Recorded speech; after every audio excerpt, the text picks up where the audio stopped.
সবে ফুটি ফুটি করছে ভোরের আলো। কলকাতার গড়ের মাঠ, গাছে গাছে পাখিদের ঐকতান। এখানে ওখানে অশ্বচালনা করছে ইংরেজ ঘোড়সওয়াররা। প্রাতঃভ্রমণে বেরিয়েছে আরও অনেকে, এবং তাদের মধ্যে দেখা যাচ্ছে আমাদের পরিচিত 3টি মানুষকে: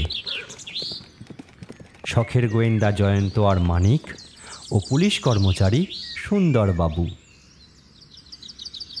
শরৎ ঋতুর জন্য আসর ছেড়ে দেবার আগে শেষ বর্ষা যথেষ্ট বিক্রম প্রকাশ করে গিয়েছে গতকাল রাতে।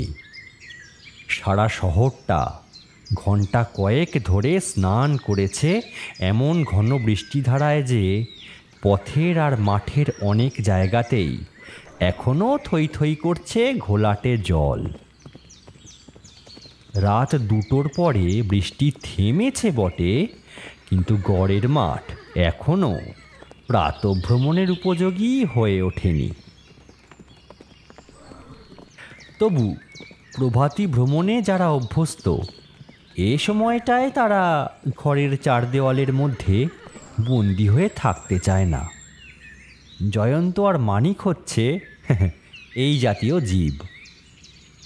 কেবল সূর্যোদয়ের আগে নয়, সূর্যাস্তের পরেও একবার করে মুক্ত আকাশ বাতাসের সঙ্গে ঘনিষ্ঠ সম্পর্ক স্থাপন করতে না পারলে তারা যেন আত্মস্থ হতে পারে না। অবশ্য এ বাতি কোনো দিনই সুন্দরবাবুর ছিল না, কিন্তু ইদানিং তার উদরদেশের বিপুলতা এতটা বেড়ে উঠেছে যে চিকিৎসকরা পরামর্শ দিয়েছেন নিয়মিতভাবে প্রত্যহ কিঞ্চিত ব্যায়াম, অর্থাৎ অন্তত মাইল 2 পদব্রজে ভ্রমণ করতে। তাই ইচ্ছার বিরুদ্ধে আজ তাকেও হতে হয়েছে জয়ন্তদের ভ্রমণ সঙ্গী। ভুঁড়ির দ্বারা ভারাক্রান্ত সুন্দরবাবু কিছুক্ষণ পদচালনা করবার পর শ্রান্ত স্বরে বললেন, মানিক, পথের আর মাঠের অবস্থা দেখছো তো? মানিক মুখ টিপে হাসতে হাসতে বলল, দেখছি। আজ আমি কিছুতেই বেড়াতে আসতাম না। তবে এলেন কেন? এই তোমাদের উৎপাতের দায়ে পড়ে ভোর হতে না হতেই, কাকচির ডাকতে না ডাকতেই বাসায় ঢুকে তুমি গাধার মতো যে ডাকাডাকি শুরু করলে। বাড়িতে ডাকাত পড়েছে ভেবে ছেলে মেয়েগুলো পর্যন্ত চমকে জেগে উঠল। তোমার গর্ধব কণ্ঠকে রুদ্ধ করবার জন্যই আজ আমাকে তাড়াতাড়ি বাইরে বেরিয়ে আসতে হয়েছে। মানিক এদিকে ওদিকে আঙুল দেখিয়ে বলল, আমাকে গাধা বলে আপনি যদি খুশি হন আমি আপত্তি করব না, কিন্তু বাইরে এসে কি দেখছেন না আজকের দিনটির কি বিশেষত্ব? বিশেষত্বের মধ্যে তো দেখছি কেবল জল, কাদার পিছল পথ। আর কিছুই দেখছেন না? তাহলে আপনার চোখের দোষ হয়েছে। সুন্দরবাবু চারদিকে দৃষ্টি নিক্ষেপ করে হতভম্বের মতো বললেন, চোখের দোষ কিছু হয়নি, তাহলে আমি চশমা পরতাম। দেখছেন? সুন্দরবাবু 2 ভুরু তুলে বললেন, কিছুই দেখছি না তো। ভালো করে চেয়ে দেখুন, মাঠের যেখানে যেখানে জল জমেছে সেইখানে স্বর্গ নেমে এসেছে মাটির কোলে। মানে? স্বর্গ বললে আমরা কোন দিকে তাকাই? আকাশের দিকে। দেখুন, মাঠের যেখানে যেখানে জল জমেছে সেইখানে নেমে এসেছে টুকরো আকাশের সুন্দর নীলিমা। একটু পরেই দেখতে পাবেন ওখানে সাঁতার কাটছে কচি রোদের কাঁচা সোনালি রং। আবার সন্ধ্যার পরে হয়তো ওখানে ফুটে উঠবে নতুন চাঁদের রূপলি জ্যোৎস্না। ভয়ঙ্কর কাব্য। জয়ন্ত এতক্ষণ নির্বাক মুখে অগ্রসর হচ্ছিল। হঠাৎ থমকে দাঁড়িয়ে পড়ে বলল, সুন্দরবাবু। তার গলা শুনে সুন্দরবাবু চমকে উঠে বললেন, এই জয়ন্ত? আঙুল দিয়ে একদিক দেখিয়ে জয়ন্ত বলল, ওই গাছটার তলায় কি পড়ে আছে দেখছেন? একটা মানুষ শুয়ে আছে বলে মনে। না না না, ও সর্বনাশ, ওটা যে রক্তাক্ত দেহ। খুব সম্ভব ওটা মৃতদেহ। অবশ্য গড়ের মাঠে এমন দৃশ্য নতুন নয়। চলুন এগিয়ে দেখি ব্যাপারটা কি। সুন্দরবাবু একটা নিঃশ্বাস ফেলে বললেন, ব্যাপার আর কি, ঢেঁকি স্বর্গে গিয়েও ধান ভানে। মানিক এতক্ষণ আমাকে গড়ের মাঠে মাটির উপরে স্বর্গ দেখাবার চেষ্টা করছিল। এখন সামলাও বাবা স্বর্গের ঠেলা।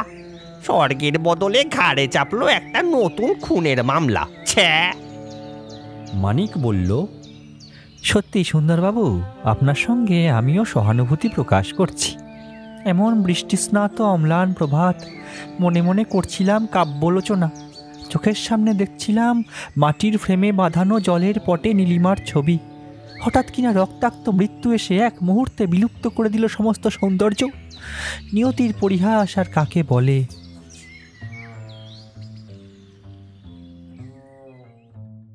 সবাই তখন গাছতলায় এসে দাঁড়িয়েছে। সেখানে মাটির উপরে হাত পা ছড়িয়ে চিত হয়ে পড়ে রয়েছে একটা মানুষের মৃতদেহ। প্রথম দেখাতেই বোঝা যায় সেটা ডেড বডি ছাড়া আর কিছুই নয়, কারণ তার মুখের অস্তিত্ব নেই বললেই হয়।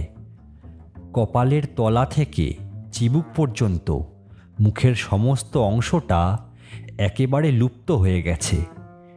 দেখা যাচ্ছে কেবল চাপ বাঁধা রক্তের মধ্যে খানিকটা ছিন্ন ভিন্ন মাংস। বীভৎস দৃশ্য।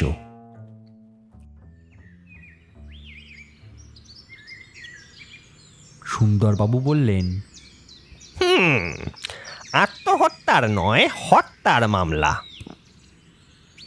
জয়ন্ত বলল, কেউ ছররা ভরা শটগান ছুঁড়ে এই বেচারার মুখ উড়িয়ে দিয়েছে, আর বন্দুকটা ছোড়া হয়েছে কাছ থেকেই, নইলে মুখটা অমনভাবে উড়ে যেত না।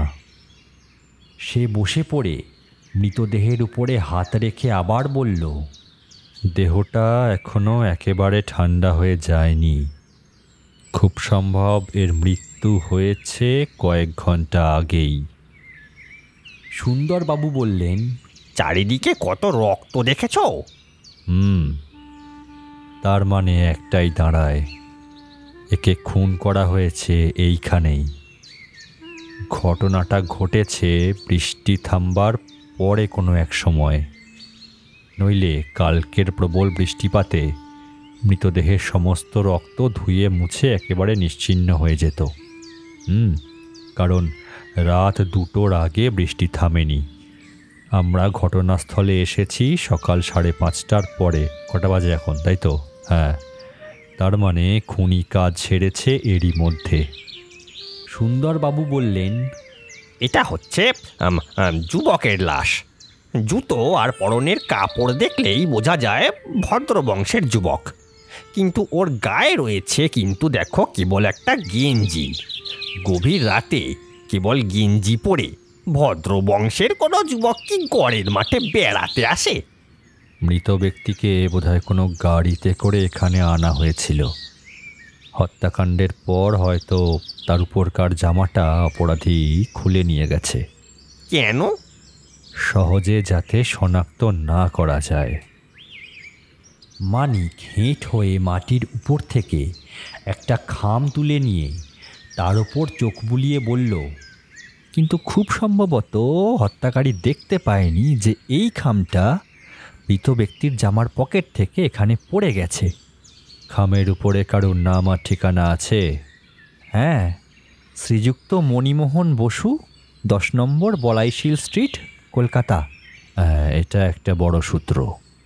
ওটা হয় এই মৃত ব্যক্তির, নয় হত্যাকারীর নাম আর ঠিকানা। খামের ভেতর কোনো চিঠি আছে? আছে, এই যে। চিঠিটা পড়ে মানিক বলল, হ্যাঁ, বাজে চিঠি। শালিখার 25 নম্বর সুন্দর সেন রোড থেকে এক চন্দ্রনাথ রায় মণিমোহনকে তার সঙ্গে দেখা করবার জন্য অনুরোধ করেছে। বাজে চিঠি নয় মানিক, ওটাও কাজে লাগবে। সুন্দরবাবু, আপনার পায়ের কাছে ওই দেখুন একটা মানি ব্যাগ পড়ে আছে না? সুন্দরবাবু সেটা কুড়িয়ে নিয়ে বললেন, হ্যাঁ, কিন্তু ব্যাগের ভেতরে তো এই দেখো খালি ঢুঢু। জয়ন্ত আশপাশের জমি পরীক্ষা করতে করতে বলল, দেখছি এখানে বৃষ্টি ভেজা মাটির ওপর 3 জন লোকের আলাদা আলাদা পায়ের ছাপ আছে। আচ্ছা, ধরে নিলাম 3 জনের একজন হচ্ছে নিহত মণিমোহন। তাহলে এই বাকি 2 জন কে? নিশ্চয়ই খুনি। সুন্দরবাবু, এই পায়ের চিহ্নগুলোর প্লাস্টারের ছাপ তোলবার ব্যবস্থা করতে হবে। সুন্দরবাবু খুশি মনে বললেন, প্রথমেই যখন এতগুলো সূত্র পাওয়া গেছে, মামলাটার কিনারা করতে বেশি বেগ পেতে হবে না বোধহয়। জয়ন্ত বলল, আরও একটা কথা কিন্তু বোঝা যাচ্ছে, ঘটনাস্থলে কোনো ধস্তাধস্তির চিহ্ন নেই। মৃত ব্যক্তি নিশ্চয়ই তার সঙ্গীদের চিনত, তাদের বিশ্বাস করত, নইলে রাত 2টোর পর গড়ের মাঠে এমন নির্জন জায়গায় তাদের সঙ্গে বিনা বাধায় আসতে রাজি হতো না। আপাতত এই পর্যন্ত।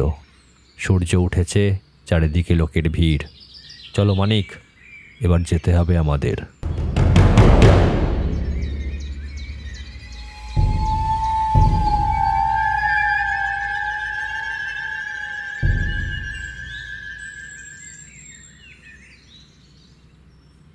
মণিমোহন বসু, 10 নম্বর বলাইশীল স্ট্রিট।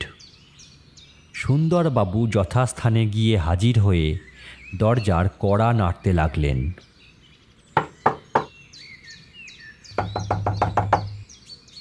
বাড়ির ভেতর থেকে বেরিয়ে এলেন এক বৃদ্ধ ভদ্রলোক। সুন্দরবাবুর ধরা চূড়া পড়া চেহারা দেখেই চমকে উঠল তাঁর 2 চোখ। সুন্দরবাবু জিজ্ঞেস করলেন, এ বাড়িতে মণিমোহন বসু বলে কেউ থাকে? থাকে, মণি আমার ছেলে। আপনার নাম? মহেন্দ্রমোহন বসু। মণিবাবুর সঙ্গে আমি দেখা করতে চাই। মণি কাল থেকে বাড়ি ফেরেনি, তার জন্য আমাদের বড্ড চিন্তা হচ্ছে। সে না বলে বাড়ির বাইরে কখনো রাত কাটায় না। বটে। আপনার ছেলের বয়স কত? 28। গায়ের রং? উজ্জ্বল শ্যাম। এক হাড়া কিন্তু বলিষ্ঠ দেহ? আগে হ্যাঁ। বাইরে যাবার সময় সে কীরকম পোশাক পরেছিল? সিল্কের পাঞ্জাবি, সরু কালা পেরে মিলের ধুতি, পায়ে ব্রাউন রঙের জুতো। আপনি অনুগ্রহ করে একটু আমার সঙ্গে আসবেন। কোথায়? মর্গে। মহেন্দ্র 2 চোখ বিস্ফারিত হয়ে উঠল। সবিস্ময়ে বললেন, মর্গে? আপনার জন্য আমার দুঃখ হচ্ছে, কিন্তু না বলেও আর উপায় নেই। আজ আমরা একটা লাশ পেয়েছি, সেটা আপনার ছেলের দেহ হতেও পারে। মহেন্দ্র টলে পড়ে যাচ্ছিল। সুন্দরবাবু তাড়াতাড়ি 2 হাতে তাকে ধরে ফেললেন। তারপর বললেন, স্থির হন মহেন্দ্রবাবু, আসুন আমার সঙ্গে। আমাদের অনুমান হয়তো সত্য নাও হতে পারে। সবাধারে গিয়ে সন্দেহ কিন্তু সত্য বলেই প্রমাণিত হলো। যদিও সবের মুখ চেনবার উপায় নেই, তবুও দেহটা পরীক্ষা করেই মহেন্দ্রবাবু কেঁদে উঠলেন। আমার এই ছেলে মণিমোহন। মণি, কি হলো এ তোর মণি? খানিক পরে শোকের প্রথম ধাক্কাটা যখন কতকটা সামলে নিয়েছেন তিনি, সুন্দরবাবু জিজ্ঞাসা করলেন, আপনার ছেলে কি কাজ করত? মার্চেন্ট অফিসে চাকরি করত, কিন্তু আপাতত বেকার হয়ে বসেছিল।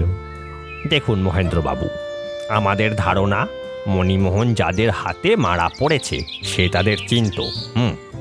সে কীরকম লোকের সঙ্গে মেলামেশা করত আপনি কি তা জানতেন?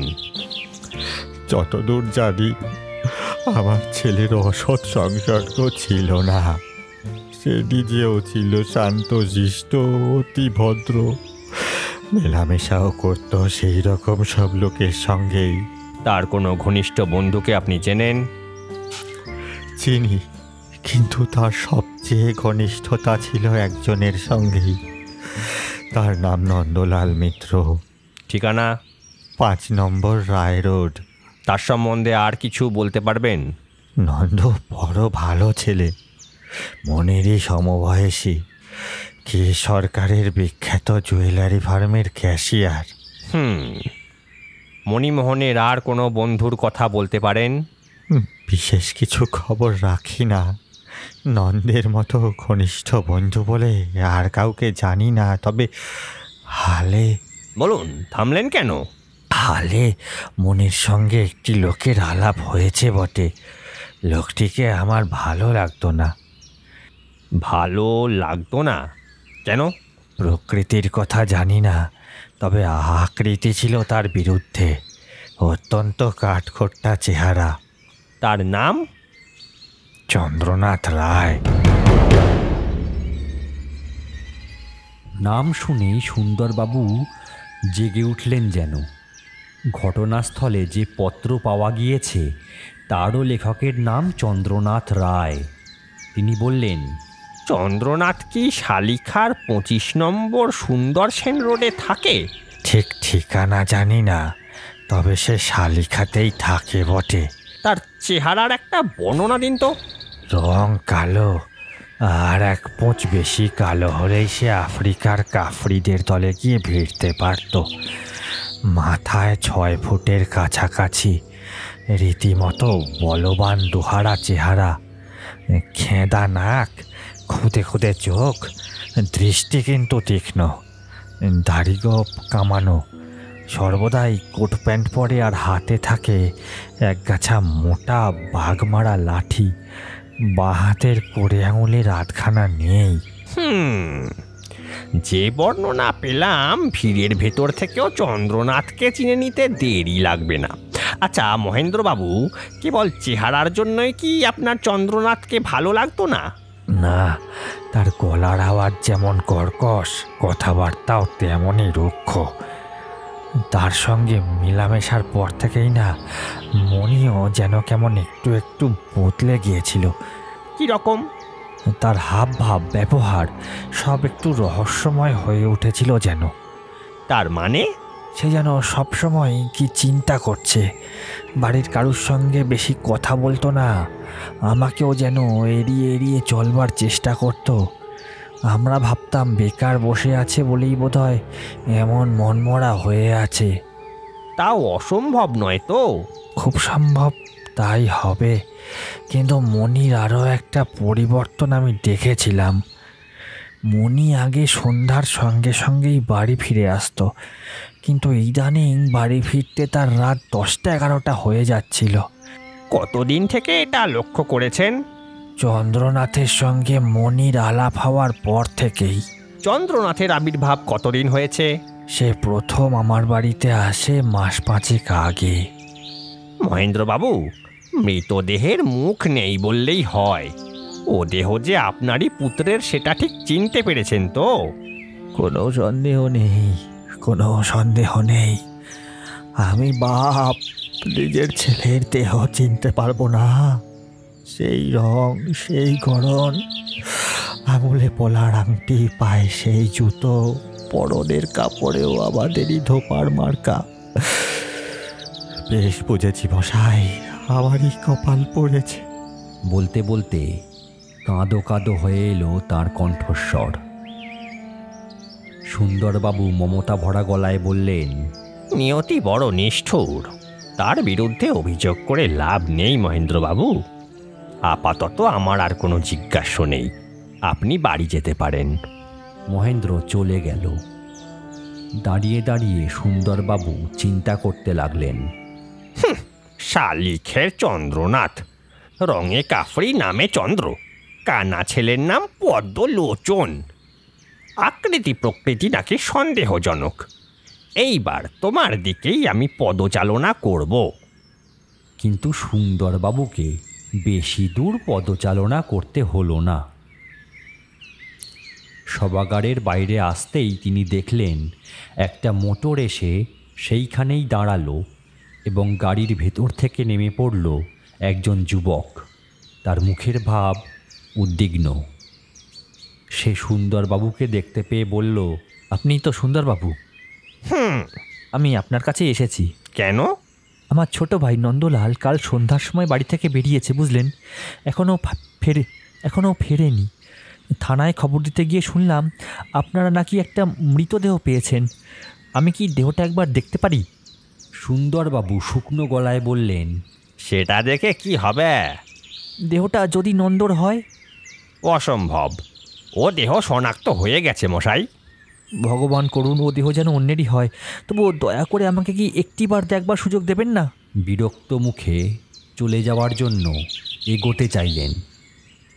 যুবক হাত জোর করে বিনীতভাবে বলল, দয়া করুন একটিবার দেখতে দিন, একটিবার।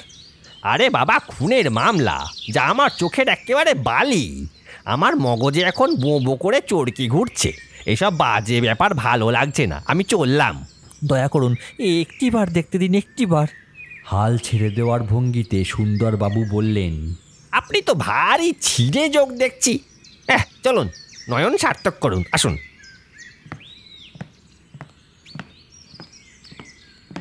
মৃতদেহের ওপরে আধ মিনিট চোখ বুলিয়েই যুবক চিৎকার করে কেঁদে উঠল।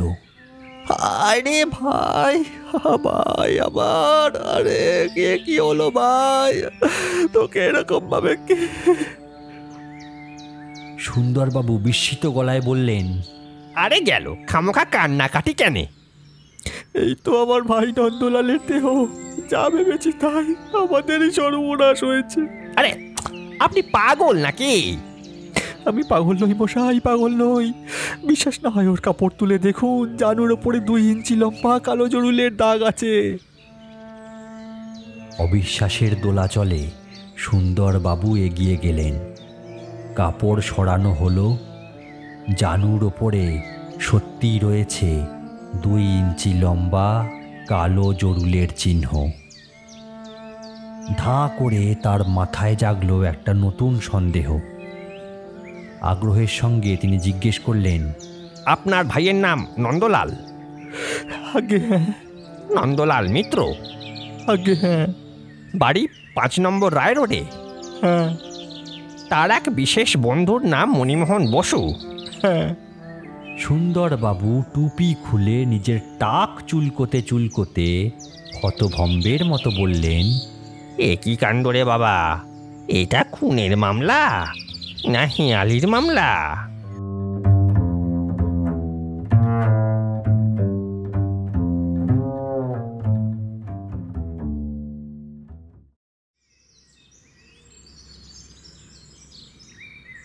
প্রভাতী চায়ের আসরের জন্য দুজনে প্রস্তুত হচ্ছে, এমন সময় হন্তদন্ত হয়ে সুন্দরবাবু এসে ঢুকলেন।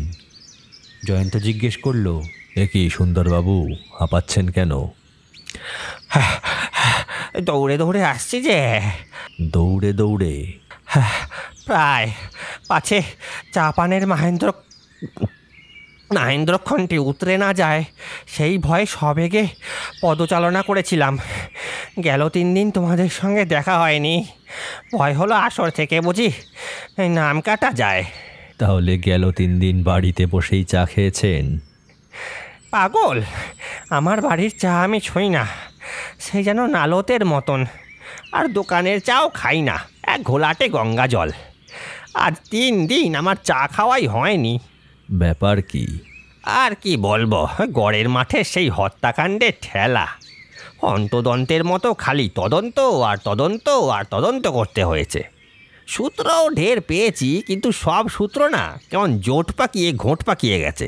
আচ্ছা আচ্ছা, আগে ওই চেয়ারটায় বসুন, পেটে চায়ের দুর্ভিক্ষের নিবারণ করুন, তারপর সব কথা শুনব। সুন্দরবাবু আসন গ্রহণ করে বললেন, হ্যাঁ, আজ চায়ের সঙ্গে নতুন কোনো বিশেষত্ব আছে নাকি? বিশেষ কিছুই নয়, American breakfast biscuit, tomato omelette আর কড়াইশুঁটির কচুরি। ব্যাস ব্যাস, ওইটাই আমি খুশি হতে পারবো। হ্যাঁ, সত্যি বলতে কি ভাইয়া, বাড়ির চা আরও ভালো কেন লাগে না জানো? তোমাদের বৌদিদিটি দ্রৌপদী নন, নতুন পুরাতন যে কোনো রান্নাতেই তিনি একেবারে মূর্তিমতি নিরাশা। কথায় বলে চা টা, চায়ের সঙ্গে কিছু কিছু তা না থাকলে চা কি কখনো সুপেয় হয়? মানিক বলল, সুন্দরবাবু, আমাদের বৌদিদি দ্রৌপদী হলে আপনি কি তাকে সহ্য করতে পারতেন? মানে? না মানে দ্রৌপদীর 5টা স্বামী ছিল। দেখ, খালি কথার ছল ধরা। ট্রে হাতে জয়ন্তর চাকর মধু এসে ঢুকল। চা পর্ব শেষ হওয়ার আগে সুন্দরবাবু আর কথা বলার চেষ্টা করলেন না। খাওয়া দাওয়ার পর্ব মিটলে জয়ন্ত বলল, তারপর? সুন্দরবাবু বললেন, তোমরা মর্গের ব্যাপারটা তো আগেই শুনেছ। বেশ, তারপর থেকেই আরম্ভ করি। শালিখার চন্দ্রনাথ রায়ের সন্ধানে গিয়েছিলাম, কিন্তু তার বাসাখালি বাইরে থেকে তালাবন্ধ। খবর নিয়ে জানলাম হত্যাকাণ্ডের দিন বিকেলে একটা কালো রঙের বুইক সিডান গাড়িতে চড়ে সে নাকি চলে গিয়েছে। গাড়িটা তার নিজের? হ্যাঁ, গাড়ি চালাতো সে নিজেই। বাড়িতে কি সে একাই থাকতো? হ্যাঁ, অর্থাৎ চাকর বামুন দারোয়ান নিয়ে একলা, কিন্তু তার সঙ্গে সঙ্গে আর সকলেও অদৃশ্য হয়েছে, এইটাই সন্দেহজনক। জয়ন্ত খানিকক্ষণ চুপ করে রইল। তারপর ধীরে ধীরে বলল, অসাধারণ মামলাই বটে।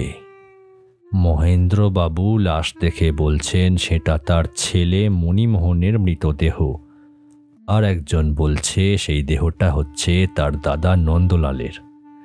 দ্বিতীয় ব্যক্তির কথা মতো লাশের থাইয়ের কাপড় তুলে দেখা গেছে 2 ইঞ্চি লম্বা কালো জরুলের দাগ। মনে হচ্ছে দ্বিতীয় ব্যক্তির কথাই ঠিক, কারণ লাশের মুখ নেই। মহেন্দ্রবাবুর ভ্রম হওয়া অসম্ভব নয়।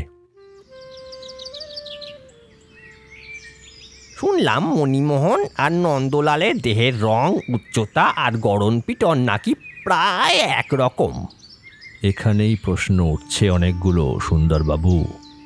ধরে নিলাম মৃত ব্যক্তির নাম নন্দলাল, তাহলে হত্যাকারীকে মণিমোহন। কিন্তু মহেন্দ্রের কথায় আমরা জানতে পেরেছি নন্দ ছিল তার সবচেয়ে বড় বন্ধু। এত বড় যে বন্ধু, সেই বন্ধুকে কেউ হত্যা করবে কেন? ঘটনার জায়গায় আর এক যে ব্যক্তির পায়ের চিহ্ন পাওয়া গেছে, সেই বা কে? শালিখার চন্দ্রনাথ। সে এখানে কোন ভূমিকায় অভিনয় করছে? নিশ্চয়ই মহাত্মার ভূমিকায় নয়, কারণ সেও গা ঢাকা দিয়েছে। হ্যাঁ, ভালো কথা। যে 3 জন লোকের পায়ের দাগ পাওয়া গেছে তার প্লাস্টারের ছাঁচ তোলা হয়েছে? তারপর? এক জোড়া ছাপের সঙ্গে হত ব্যক্তির, অর্থাৎ নন্দের জুতো অবিকল খাপ খেয়ে গেছে। মণিমোহনের বাসা থেকে তার জুতোও সংগ্রহ করেছি, তার জুতো মিলে গেছে আর এক জোড়া ছাপের সঙ্গে, কিন্তু তৃতীয় ব্যক্তিকে পাইনি, তাই ছাপের সঙ্গে তার জুতো মেলানো হয়নি। কিন্তু আপনি আরও কিছু দূর এগিয়ে যেতে পেরেছেন। পায়ের চিহ্নের ছাপ বিশেষভাবে প্রমাণ করছে 2টো সত্য। প্রথমত, ঘটনাস্থলে মণিমোহনের উপস্থিতি। দ্বিতীয়ত, হত ব্যক্তি নন্দ ছাড়া আর কেউ নয়। মামলাটা অনেকটা হালকা হয়ে এলো নাকি? কিন্তু মামলাটার আর কোনো কোনো দিক আরও ভারী হয়ে উঠেছে। বলেছি তো, নন্দ ছিল কে সরকারের বিখ্যাত জুয়েলারি ফার্মের ক্যাশিয়ার। সেখানে নাকি এক নতুন কাণ্ড হয়ে গিয়েছে। বুঝেছি, চুরি। কেমন করে বুঝলে? জয়ন্ত রূপোর ডিবে বার করে এক টিপ নস্যি নিল।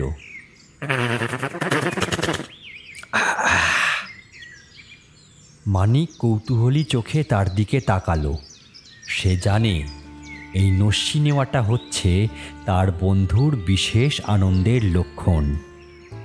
সুন্দরবাবু আবার বললেন, আরে বলো না, কেমন করে বুঝলে তুমি? জয়ন্ত হাসতে হাসতে বলল, এটা আমার আন্দাজ মাত্র। বারে, এমন যুক্তিহীন আন্দাজের কোনো কারণই নেই। কারণ আছে বই কি, আমার আন্দাজ মোটেই যুক্তিহীন নয়। লোকে অকারণে নরহত্যা করে না, কিন্তু গোড়া থেকে এই হত্যাকাণ্ডের মধ্যে আমি কোনো উদ্দেশ্য খুঁজে পাচ্ছিলাম না। এখন বেশ বোঝা যাচ্ছে যে নন্দ মারা পড়েছে ওই টাকার জন্যই। যদিও মৃত ব্যক্তি বিখ্যাত এক জুয়েলারি ফার্মের ক্যাশিয়ার শুনে একটা সন্দেহ আমার মনে উঁকি মারছিল, এখন জানা গেল আমার সন্দেহ অমূলক নয়। সুন্দরবাবু, আন্দাজে আমি আরও একটা কথা বলতে পারি কি? পারো নাকি? বলে ফেলো। কে সরকারের ফর্ম থেকে মোটা রকম চুরি হয়ে গিয়েছে, আর চুরির জন্য দায়ী ওই মৃত নন্দলাল। সুন্দরবাবু বিস্ফারিত চোখে তালে তালে 3 বার তালি দিয়ে বললেন, ঠিক ঠিক ঠিক, বারে আন্দাজ, বারে জয়ন্ত। জয়ন্ত বলল, এখন আসল ব্যাপারটা খুলে বলুন দেখি। কে সরকার নিজে থানায় অভিযোগ করতে এসেছিলেন। কিসের অভিযোগ? চুরি বলেই ধরে নাও। চুরিটা হয়েছে হত্যাকাণ্ডের দিনেই। কে সরকারের বসত বাড়ি আর দোকান এক জায়গায় নয়। তার দোকান বন্ধ হতো সন্ধ্যার মুখে। সেদিন দোকান বন্ধ হবার আগেই জরুরি কাজের জন্য তাকে বাড়ি ফিরতে হয়েছিল। কথা ছিল দোকানের ক্যাশ নিয়ে দোকান বন্ধ করে নন্দ তার বাড়িতে জমা দিয়ে আসবে। কিন্তু নন্দ সেদিন ক্যাশ নিয়ে দোকান থেকে বেরিয়েই একেবারে অদৃশ্য হয়ে গেছে। টাকার পরিমাণ কত? 13,550। নন্দের সম্বন্ধে কে সরকারের ধারণা কি? অত্যন্ত উচ্চ। বললেন নন্দ অতিশয় বিশ্বাসী আর সৎ চরিত্র, তার দ্বারা কোনো রকম অসৎ কাজ হওয়া অসম্ভব। ঠিক, আমারও ওই একই বিশ্বাস। জয়ন্ত, আরও একটা এমন ব্যাপার জানা গেছে যা তুমি কিছুতেই আন্দাজ করতে পারবে না। পদে পদে আন্দাজে ঢিল ছোড়ার অভ্যেস আমার নেই সুন্দরবাবু। লাশের পরনে যে গেঞ্জি আর কাপড় ছিল তা নন্দর নয়, মণিমোহনের। শুনে অবাক হলাম না। নন্দর পরনে কোট বা অন্য কোনো রকম জামাও ছিল। অপরাধী তা খুলে নিয়ে গেছে প্রথম দিনেই আন্দাজে, কথাটা আমি আপনাকে বলেছিলাম। সুন্দরবাবু, দোকান থেকে নন্দ সেদিন বাড়িতে ফিরেছিল? হ্যাঁ, তার বাড়ি দোকান থেকে কে সরকারের বাড়িতে যাবার পথেই পড়ে। বাড়িতে এসে হাত মুখ ধুয়ে কিছু খাবার খেয়ে আবার সে বেরিয়ে যায়। হ্যাঁ, মালিকের বাড়িতে টাকাগুলো পৌঁছে দেবার জন্য। তারপরের ঘটনাগুলোও আমি কিছু কিছু আন্দাজ করতে পারছি। আবার আন্দাজ? ধরুন, নন্দ রাস্তা দিয়ে যাচ্ছে, হঠাৎ মণিমোহনের সঙ্গে দেখা হয়ে গেল। আমার বিশ্বাস সে ছিল শালিখার চন্দ্রনাথের কালো রঙের বুইক সিডান গাড়িতে, আর গাড়ি চালাচ্ছিল চন্দ্রনাথ নিজেই।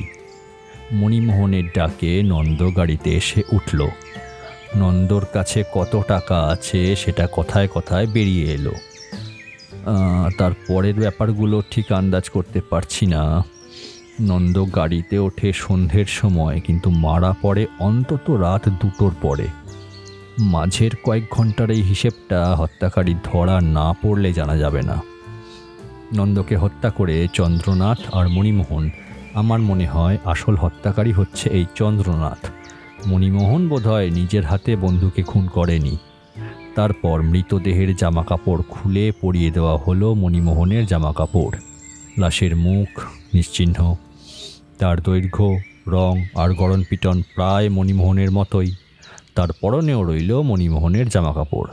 সুতরাং সেটা মণিমোহনের দেহ বলেই শনাক্ত হওয়া স্বাভাবিক। সকলে বুঝবে কোনো অজানা ব্যক্তি অজানা কারণে মণিমোহনকে হত্যা করেছে। ওদিকে পুলিশ ভাবত নন্দ জুয়েলারি ফার্মের টাকা চুরি করে পালিয়ে গেছে। অপরাধী খুব মাথা খেলিয়ে প্ল্যান তৈরি করেছিল বটে, কিন্তু সব ব্যর্থ করে দিল তুচ্ছ একটা জরুল আর কতকগুলো পায়ের দাগ। সুন্দরবাবু, এইবার আপনার মামলাটা পরিষ্কার হয়ে গেল তো? তা তো গেল দেখছি, কিন্তু জয়ন্ত বাধা দিয়ে বলল, কিন্তু আমার আর একটা আন্দাজ এই, কাজ হাসিলের পর চন্দ্রনাথ হয়তো মণিমোহনকেও খুন করেছে। এমন সময় মধু ঘরে এসে বলল, আন্দাজেই তুমি কেল্লা ফতে করবে দেখছি। এখন চন্দ্রনাথকে হস্তগত করবার উপায়টাও আন্দাজে বাতলে দাও না একটু। এমন সময় মধু ঘরে এসে বলল, শালকে থেকে একটি বাবু দেখা করতে এসছেন। জয়ন্ত চমকে উঠে বলল, শালখে থেকে নাম বলেছে? আগে হ্যাঁ, চন্দ্রনাথ রায়।